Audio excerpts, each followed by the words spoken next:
इस वीडियो के माध्यम से आज हम देखने वाले हैं कि गुणनखंड कैसे निकाला जाता है, किसी भी एक्सप्रेशन जो है या व्यंजक को फैक्टराइज कैसे किया जाता है, उसके गुणनखंड कैसे निकाले जाते हैं, उसका एक शानदार तरीका दोस्तों आज की इस वीडियो के माध्यम से हम लोग देखने वाले हैं।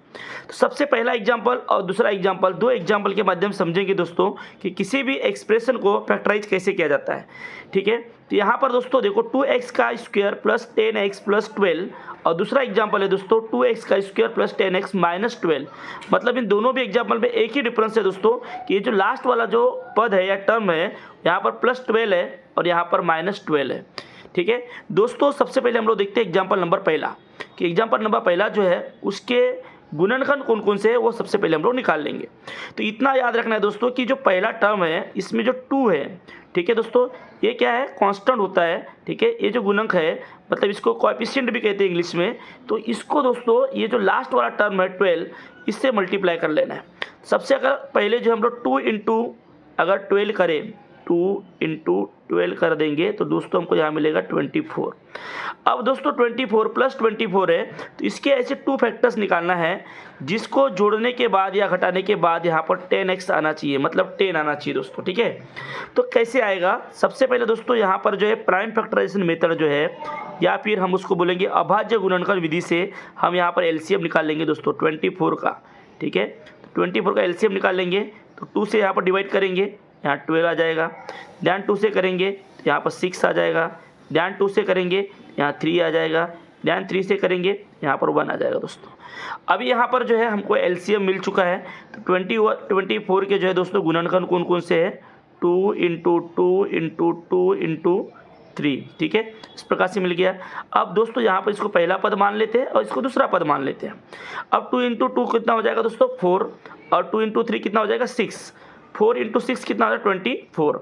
मतलब दोस्तों यहाँ पर जो भी हमको मिला है 2 फैक्टर जो मिले हैं उससे आसानी से हम 24 यहाँ पर हमको मिल जाता है। मतलब 4 इंटू 6 क्या हो जाएगा 26 और 4 प्लस जो है 6 करेंगे तो 10 हो जाता है दोस्तों।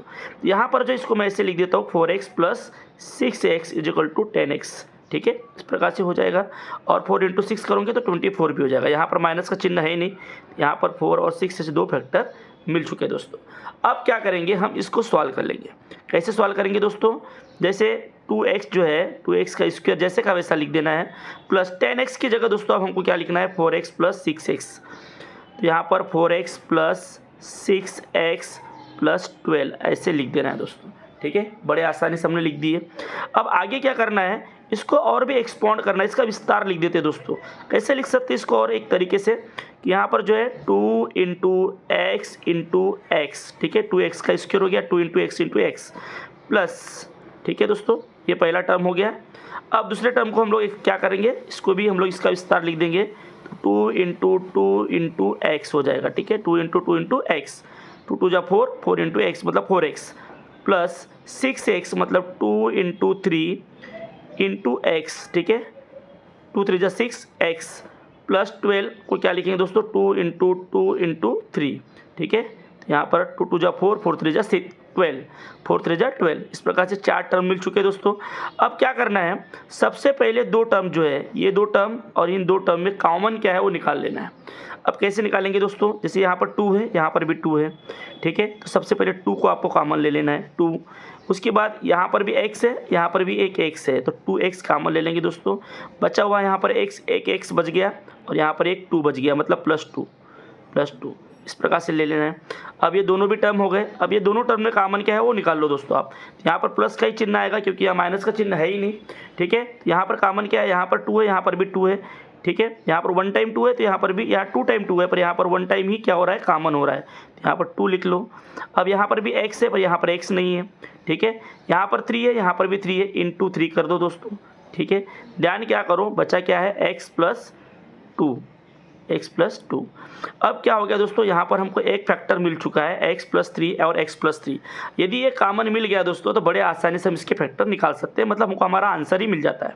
क्या हो जाएगा, एक फैक्टर 2x प्लस 6 एक फैक्टर मिल गया। ध्यान दूसरा क्या हो जाएगा दोस्तों x प्लस 2।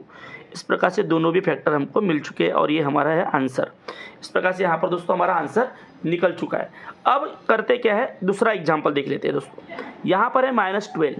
ठीक है, यहाँ पर भी जो है कोएफिशिएंट जो है गुणांक जो है वो 2 है कांस्टेंट, तो 2 इंटू 12 करना पड़ेगा, तो यहाँ पर जो है -24 आ जाएगा दोस्तों। यहाँ पर क्या आ जाएगा -24, इतना आपको याद रखना है।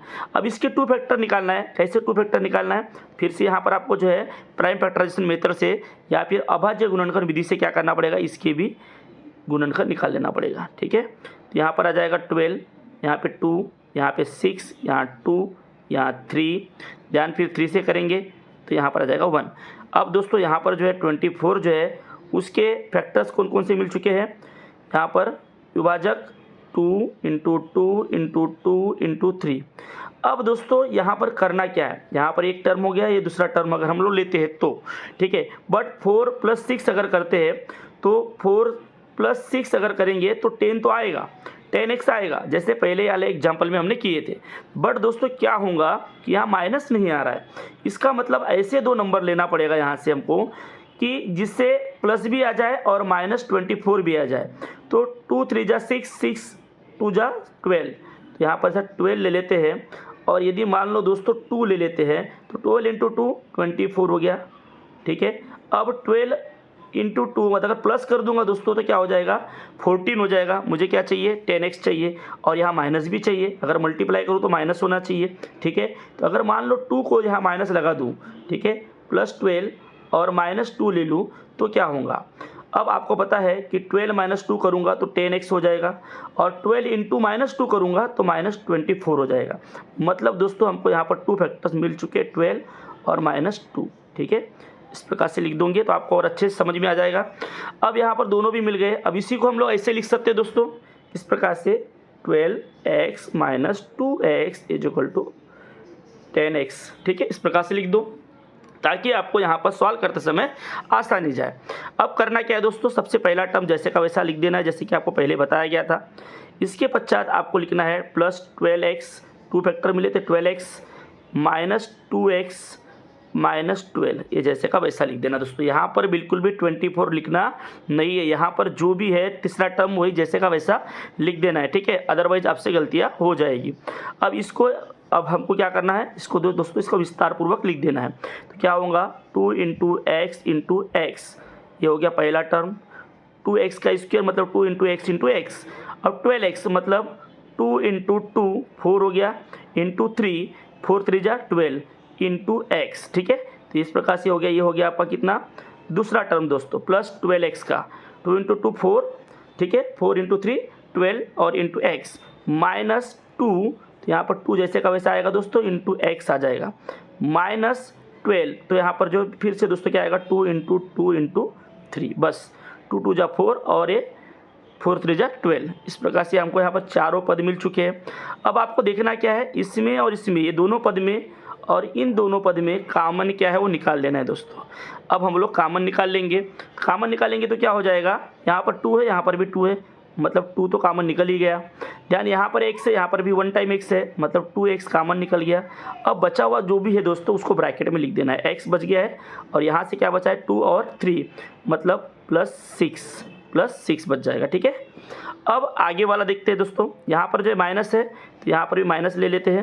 यहाँ पर 2 कॉमन है क्या, -2, और यहाँ पर भी -2 है, मतलब यहाँ पर भी कॉमन आ जाएगा 2। यहाँ पर 2 कॉमन ले लिए दोस्तों। अब 3 भी कॉमन है क्या, नहीं है, तो यहाँ पर क्या करना है, सिर्फ 2 ही कॉमन है दोस्तों। तो यहाँ पर हमको क्या करना है, -2 ले लेना है, और इसके अंदर में जो है x + 6 आ जाएगा दोस्तों। अब ये माइनस यहाँ प्लस हो जाएगा, क्योंकि माइनस प्लस माइनस हो जाएगा, इसलिए माइनस देखो 6 हो जाएगा, -6, 2 इंटू 3 क्या हो जाएगा, 6। तो यहाँ पर x + 6 ये मिल गया हमको। अब देखो दोस्तों ये दोनों भी कॉमन मिल गए, मतलब बड़े आसानी से हम लोग क्या करेंगे, इसका फैक्टर्स निकाल सकते हैं अब आगे का। ठीक है, देयरफॉर 2x - 2 ये एक हमको फैक्टर मिल गया दोस्तों, और x + 6 ये दूसरा फैक्टर मिल चुका है। देख लीजिए कन्फर्म। ठीक है, -2 और ये -2 यहाँ पर कॉमन था, ये 2 हमने कॉमन निकाल लिए, और जो है यहाँ पर x बच गया था तो x यहाँ लिख दिए, और 2 इंटू 3 6, तो यहाँ पर जो है +6 मैंने यहाँ लिख दिया। अब यहाँ माइनस का चिन्ह था दोस्तों, पर माइनस माइनस प्लस माइनस हो जाएगा, ये आप समझ लो, ठीक है। तो यहाँ पर 2 फैक्टर्स निकल चुके हैं और ये हो गया दोस्तों आपका आंसर। इस प्रकार से बड़े आसानी से आज हमने सीखे कि किसी भी जो है एक्सप्रेशन का या व्यंजक को का जो है फैक्टराइजेशन कैसे कर सकते हैं, उसका गुणनखंड कैसे निकाल सकते हैं। तो दोस्तों यदि ये वीडियो आपको अच्छा लगा है तो आपको जो इसको लाइक, कमेंट्स और शेयर कर लेना है। थैंक यू वेरी मच दोस्तों, बाय बाय, जय हिंद।